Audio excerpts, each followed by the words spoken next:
विद्यार्थी मित्रो नमस्कार. मायबोली मराठी चॅनलवर मी प्रशांत चौधरी आपलं हार्दिक स्वागत करतो. यापूर्वीच्या तासिकेमध्ये आपण भारतीय साहित्य विचारातील प्रयोजन विचार या दुसऱ्या घटकाच्या अभ्यासाला प्रारंभ केलेला होता आणि या दुसऱ्या घटकाच्या अभ्यासामध्ये आपण पाहिलं की मम्मट या अभ्यासकानं काव्याची जी प्रयोजनं सांगितलेली आहेत ती प्रयोजनं कोणकोणती आहेत. मम्मटाच्या कारिकेचा विचार आपण करत होतो. काव्यम यशसे अर्थकृते व्यवहार विदे शिवेत रक्षतये कांता संमित उपदेश युजे या कारिकेमधून मम्मटानं काव्य निर्मितीच्या मागे असणाऱ्या प्रयोजनांची चर्चा मुख्यत्वे केलेली आहे आणि यातून पहिल्या काही काव्य प्रयोजनांचा विचार आपण केला. यशप्राप्ती असेल, धनप्राप्ती असेल, कीर्ती असेल, अशुभाचं निवारण असेल, या विविध प्रयोजनांची भिन्न भिन्न दृष्टिकोनांमधून आपण चर्चा केली आणि हे पाहिलं की एकूण काव्याची प्रकृती लक्षात घेता, काव्याचं स्वरूप लक्षात घेता ही प्रयोजनं काव्याला कितपत लागू पडतात. त्यातलं धनप्राप्तीसारखं प्रयोजन किंवा कीर्तीसारखं प्रयोजन हे तर कवी लेखकावर सरळ सरळ अन्याय करणार आहे.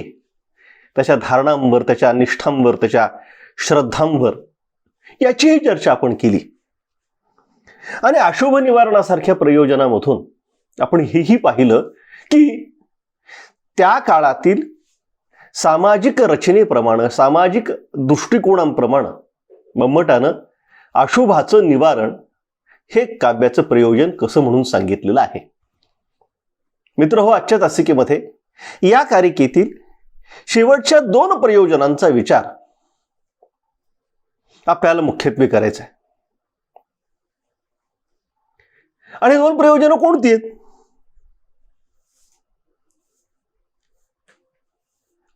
ही 2 प्रयोजनं आहेत व्यवहाराचं ज्ञान, बोधप्राप्ती आणि आल्हाद. आपण सर्वप्रथम व्यवहार ज्ञान या प्रयोजनाचा विचार करूया.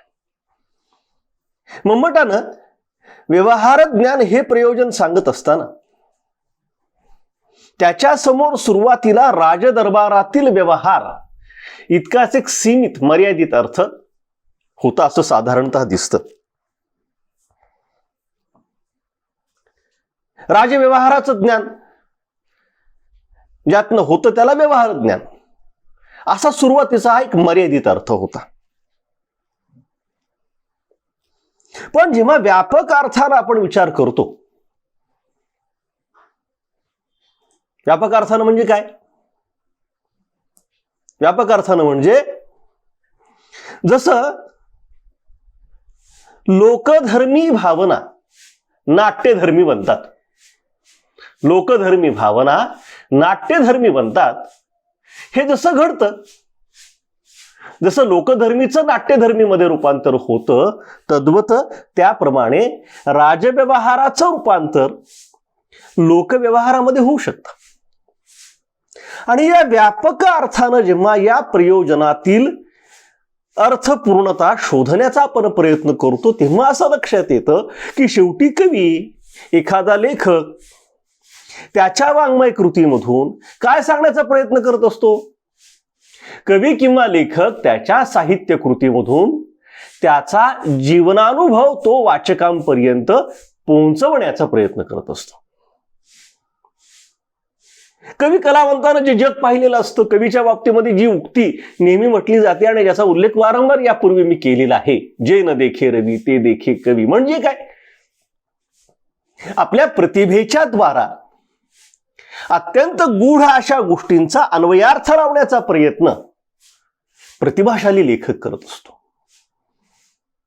शेवटी कुठल्याही कलाकृतीमधून मानवी नातेसंबंधांची चर्चा केलेली असते, मानवी स्वभावांवर प्रकाश टाकलेला असतो. आणि या प्रकाशामधून हे नातेसंबंध उलगडण्यामधून एक प्रकारचं अनाहूतपणे मार्गदर्शन वाचकाला होत असतं. किंवा महाभारतासारखी कलाकृती आपण पाहतो, रामायणासारखं आर्ष महाकाव्य आपण पाहतो किंवा वाचतो, तेव्हा काही हजार वर्षांपूर्वी होऊन गेलेल्या रामाच्या किंवा कृष्णाच्या चरित्रातनं आपल्याला आज वर्तमानामध्ये जीवन जगत असताना काही एक बोध होत असतो. हा बोध आपल्याला माणूस म्हणून घडवत असतो. आणि म्हणून माणसाचं सामाजिकरण होण्याची जी प्रक्रिया आहे, सोशलायझेशन ऑफ ह्युमन बीइंग ज्याला आपण म्हणतो, समाजशास्त्रामधली एक मूलभूत संकल्पना आहे की आईच्या उदरातनं बाहेर पडलेला मनुष्य कुटुंबात लहानाचा मोठा होतो आणि कुटुंबातून जेव्हा समाजामध्ये यायला लागतो तेव्हा त्याला विविध सामाजिक रचनांचा परिचय होतो, त्याचं सोशलायझेशन होतं, त्याचं सामाजिकरण होतं. वाङ्मय कृती सुद्धा, साहित्य कृती सुद्धा व्यक्तीच्या या सामाजिकरणामध्ये, व्यक्तीचं सामाजिक व्यक्तित्व सिद्ध करण्यामध्ये महत्वाचं योगदान देत असलेली आपल्याला दिसते. आणि हे काही ठरवून होत नाही, हे काही जाणीवपूर्वक होत नाही, कळत न कळतपणे, अनाहूतपणे म्हटलं मी मगाशी, सहजपणे घडून जात. मोठा पट कळत असतो आपल्याला वाङ्मय व्यवहारात. म्हणजे तस्लिमा नसरींची जेव्हा लज्जा नावाची कादंबरी आपण वाचायला लागतो, आपण जरी भारतीय साहित्य विचाराच्या संबंधानं बोलत असलो तरी हे समकालीन संदर्भ आपल्याला घ्यावे लागतात. तस्लिमा नसरींच्या लज्जा कादंबरीमधून आपल्याला बांगलादेशी नागरिकांचं मानस कळतं. आणि हे अनुवादित कादंबरी मराठीमध्ये जेव्हा आपण एक मराठी वाचक म्हणून वाचत असतो तेव्हा कळत न कळत कुठंतरी त्या बांगलादेशी नागरिकांच्या मानस विश्वाशी आपण तादात्म्य पावत असतो, एकरूप होत असतो. आणि त्यांच्याविषयीचे आपले दृष्टिकोन बनवण्यासाठी ही कलाकृती आपल्याला मदत करत असते. समजून घेण्याचा मुद्दा काय, इथं व्यवहार विदे म्हटलेले, हा व्यवहार शब्द इथं व्यापक अर्थानं लोकव्यवहार या अर्थानं वापरलेला आहे. आणि या व्यापक अर्थानं हे कुठल्याही साहित्य कृतीचं प्रयोजन होऊ शकतं हे आपल्याला मान्य करावं लागतं. प्रख्यात टीकाकार मॅथ्यू आर्नॉल्ड याचं एक वाक्य आपल्यापैकी अनेकांना ते ठाऊकही असेल, काव्य ही जीवनावरील टीका आहे, ती जीवनाचा अर्थ लावू पाहते. काव्य ही जीवनावरील टीका आहे असं आर्नॉल्डनं म्हटलेलं आहे. म्हणजे काय, शेवटी साहित्य कृतीमधून मानवी जीवनाची यथार्थता शोधण्याचा प्रयत्न कलावंत करत असतो, जीवनाचा हेतू शोधण्याचा प्रयत्न करत असतो. याच्यासाठी केला होता अट्टाहास, अखेरचा दिस गोड व्हावा. ही प्रत्येकाचीच धारणा असते की माझ्या जीवनाचा शेवट हा गोड झाला पाहिजे, माझं आयुष्य हे सार्थकी लागलं पाहिजे. आणि या वाटचालीमध्ये ज्या अनेक गोष्टी माणसाला सहाय्यभूत ठरत असतात त्यात साहित्याचा, ललित कलेचा किंवा शब्दार्थमय ललित कलेचा, कवितेचा किंवा केवळ एका काव्याच्या संदर्भामध्येच हा मुद्दा लागू नाही पडत. एखादा सिनेमा सुद्धा खूप मार्गदर्शन करून जातो, एखादं चित्र सुद्धा खूप मार्गदर्शन करून जातं, एखाद्या गाण्यामधनं सुद्धा कुणाला मोठी प्रेरणा मिळू शकते. मुद्दा असा आहे की जी ललित साहित्य कृती असते ती ललित साहित्य कृती या पद्धतीनं व्यवहाराचं ज्ञान सरहृदय वाचकास करून देते. आणि या अर्थानं हे प्रयोजन संयुक्तिक आहे असं म्हटलं तर ते वावगं ठरणार नाही. यानंतरच्या क्रमाने जे दुसरं प्रयोजन येतं ते आहे उपदेश किंवा बोधप्राप्ती. भारतीय परंपरेमध्ये ज्ञानदान, बोध, उपदेश यांना एक स्वतःचं महत्व आहे. आपल्या परंपरेमध्ये हा बोध सतत दिसतो, वेगवेगळ्या पातळ्यांवर दिसतो, भिन्न भिन्न स्तरांवर दिसतो. प्रत्येक पायरीवर व्यक्तीला त्याचं आयुष्य उभं करण्यासाठी जणू काही आपल्याकडे एक बोध व्यवस्थाच उभी केलेली आहे असं आपल्याला आपल्या परंपरेचं एक चिंतन करत असताना दिसून येतं. इथं साहित्याच्या किंवा काव्याच्या संदर्भामध्ये आपण विचार करूयात. मम्मटानं 3 प्रकारांच्या बोधाची चर्चा, उपदेशाची चर्चा या ठिकाणी केलेली आहे. प्रभू संमित उपदेश, सुरध संमित उपदेश आणि कांता संमित उपदेश. उपदेश साधारणतः 3 प्रकारांचा असतो. प्रभू संमित, प्रभू म्हणजे परमेश्वर, ईश्वर,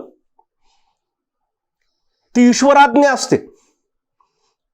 म्हणजे प्रभूनं केलेला उपदेश ती आज्ञा असते, ईश्वराची आज्ञा असते आणि त्याची चिकित्सा होत नाही. आपण पाहतो धर्मग्रंथांची चिकित्सा आपण करत नाही.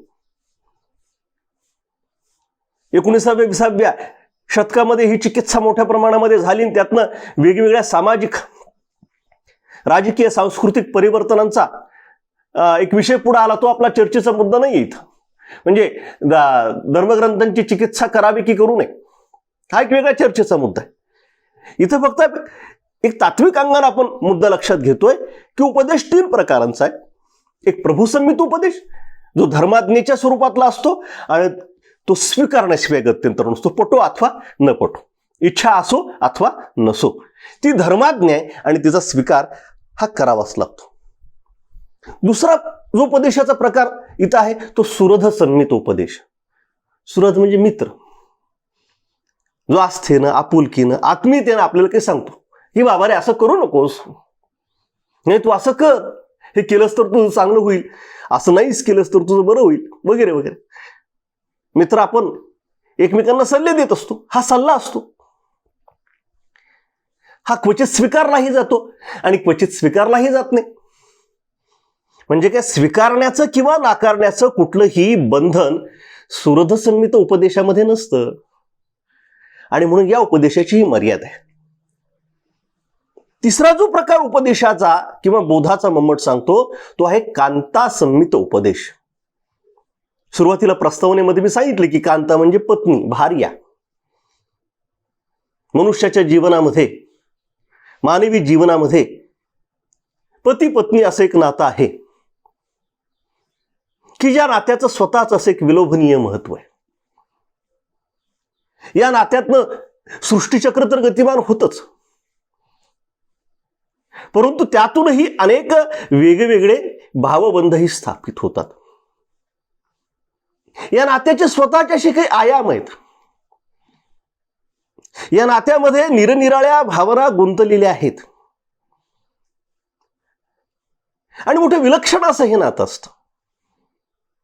त्यावर कधीतरी स्वतंत्रता सिकेमध्ये चर्चा करता आली तर आनंद वाटेल. आपण करूया इथे. पत्नीने, भार्येने केलेला उपदेश कसा असतो, तो अंतःकरणपूर्वक असतो. सुरधाने केलेल्या मित्रासारखाच असतो,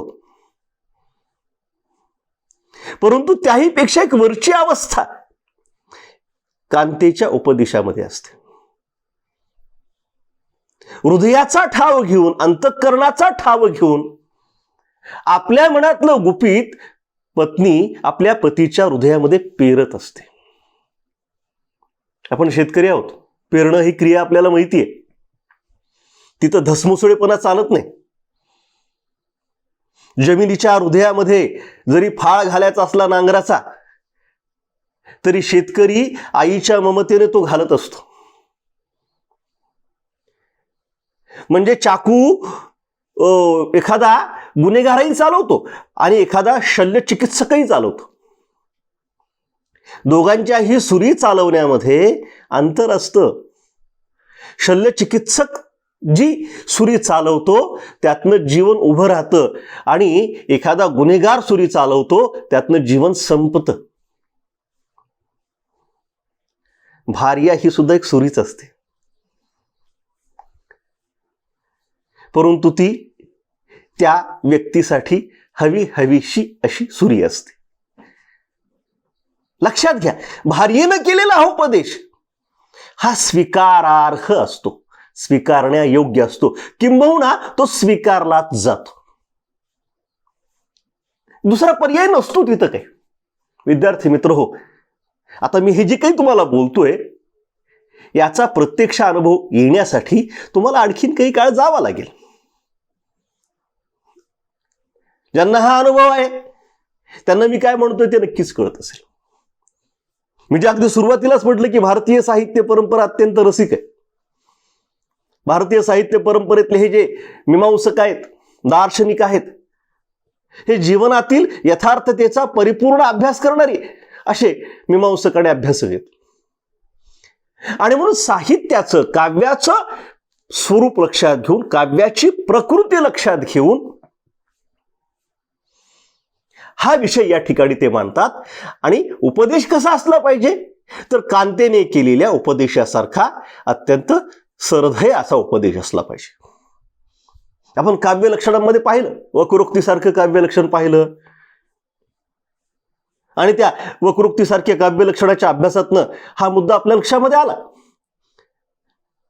की काव्यातली मांडणी सरळ कधीच नसते, ती वक्र असते. ह्या वक्रतेमध्ये सौंदर्य दडलेलं असतं आणि म्हणून काव्य ग्राह्य होतं. कांतेने केलेला उपदेश सुद्धा असा विदग्ध वक्र उपदेश असतो आणि ह्या विदग्ध वक्र उपदेशामुळं तो स्वीकारला जातो. कविता आपल्या अंतःकरणाचा ठाव घेते, गाणं आपल्या काळजाच्या कोपऱ्यामध्ये जाऊन बसतं. याचं कारण काय? याचं कारण ते हृदयस्थ असतं, ते त्या पद्धतीने व्यक्त झालेलं असतं. आणि म्हणून उपदेश जो असतो, प्रभू संहितोपदेश, सुरध संहितोपदेश आणि कांता संहितोपदेश, या पद्धतीने चर्चा करत काव्य हे या पद्धतीचा उपदेश करतं. आणि असा उपदेश करण्यासाठी ते निर्माण होतं. हे जे काही मम्मट म्हणतो ते अगदी रास्त आहे. शेवटी अंतिमतः काव्याचं उद्दिष्ट काय? बोधप्राप्ती असेल, बोध देण्याची प्रक्रिया असेल, बाकी सगळ्या गोष्टी असतील. शेवटी जी चर्चा त्यांनी केलेली ती आल्हाद या प्रयोजनाची केलेली. आल्हाद म्हणजे काय? तर आल्हाद म्हणजे निखळ निरामय आनंद. मी म्हटलं की प्रयोजन 3 प्रकारांची आहेत. म्हणजे लेखकनिष्ठ प्रयोजन आहेत, वाचकनिष्ठ प्रयोजन आहेत आणि उभयनिष्ठ प्रयोजन आहेत. म्हणजे यशप्राप्ती, धनप्राप्ती, कीर्ती हे लेखकाच्या बाबतीमध्ये संभवतं. व्यवहाराचं ज्ञान किंवा बोध हे वाचकाच्या बाबतीमध्ये संभवतं. पण आल्हादासारखं जे प्रयोजन आहे, हे प्रयोजन मात्र दोघांच्याही बाबतीमध्ये संभवतं. आणि खऱ्या अर्थानं काव्य यासाठी निर्माण होतं असं म्हटलं तर वावगं ठरू नये. आल्हाद हा शब्द आपल्याला परिचयाचा आहे. आल्हाद म्हणजे आता मी म्हटलं निखळ निरामय आनंद. जीवनातील सुखदुःखांपासून, आशा निराशांपासून, व्यथा वेदनांपासून प्रत्येकालाच दूर जायचं असतं.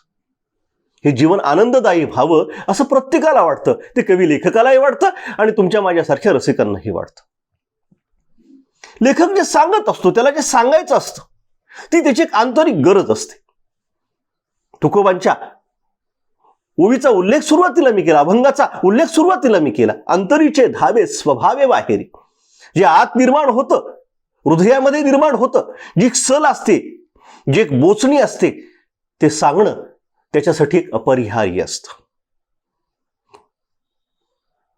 प्रख्यात आधुनिक कथाकार वामन चोरघड्यांच्या विधानांचा आपल्यासमोर मी इथं दाखला ठेवला. चोरघड्यांनी म्हटलं की जर मी लिहिलं नाही, जर मी माझ्या अंतःकरणातलं सांगितलं नाही तर कदाचित मी राहणार नाही. लिहिण्याशिवाय जेव्हा मला गत्यंतरच नसतं तेव्हा मी लिहितो. लक्षात घ्या की लेखकासाठीची एक अपरिहार्यता असते अभिव्यक्त होणं. मी जो जीवनानुभव घेतलेला आहे, जे सत्य मला आकळलेलं आहे, ज्या वस्तुस्थितीची जाणीव मला झालेली आहे, ती वस्तुस्थिती असेल, ते सत्य असेल, तो माझा जीवनानुभव असेल, याला शब्दांच्या द्वारा व्यक्त करणं आणि सुरधांपर्यंत, रसिक प्रेक्षकांपर्यंत, श्रोत्यांपर्यंत, वाचकांपर्यंत पोहोचवणं ही लेखकाची गरज असते. आणि या कृतीतनं त्याला आनंद होतो. या कृतीतनं त्याला एक आनंद होतो. हा आनंद असतो आल्हाद स्वरूपाचा. ब्रह्मानंद स्वाद सहोदर असं वर्णन आपल्या परंपरेमध्ये केलेलं आपल्याला दिसतं. ब्रह्मानंद स्वाद, स्वाद कसा आहे, चव कशी आहे या आनंदाची, ब्रह्मानंदाची, प्रत्यक्ष परमेश्वराच्या संमिलनानं भक्ताला जो आनंद होत असतो तो आनंद कलाकृतीच्या सर्जनामधून, कलाकृतीच्या निर्मितीमधून लेखकाला होत असतो. हा लेखकाचा टप्पा झाला, हा लेखक कवीचा भाग झाला. आणि वाचक सुद्धा आपण वाचतो, वेळ जात नाही म्हणून वाचत नसतो आपण. आयुष्यामध्ये कशी वेळ येऊन जाते, असा एक टप्पा येऊन जातो, केवळ ग्रंथ, केवळ पुस्तकच आपले खरेखुरे मित्र असतात, होऊन बसतात.